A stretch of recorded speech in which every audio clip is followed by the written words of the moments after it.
DJ Sports.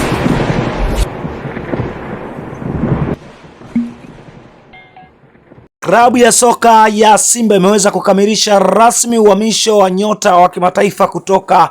taifa la South Africa. Moja kati ya nyota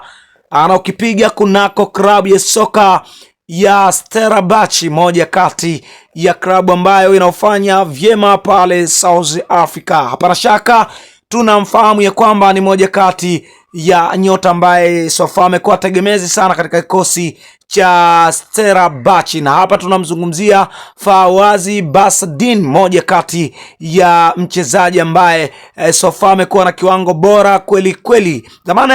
aliwahi kucheza kunako klabu ya soka ya Mamelodi Sundowns, lakini pia tuliweza kuona kwamba Mamelodi Sundowns waliweza kumtoa nyota huyo na kumpeleka kwa mkopo Stellenbosch, lakini pia tumeweza kuona kwamba approach mbalimbali ambazo zilizokuwa zikiendelea kwa kocha ambaye anotua sofa kunako klabu ya wekundu wa Msimbazi Simba. Ameomba kuja na nyota huyo kuja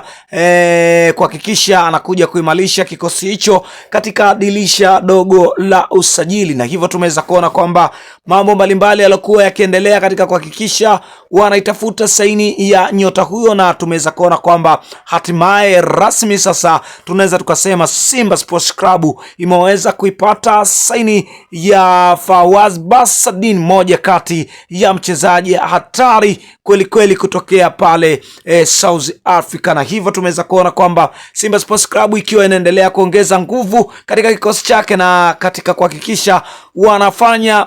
usajili wa makini kweli kweli kwenye dirisha hili dogo la usajili, ili waweze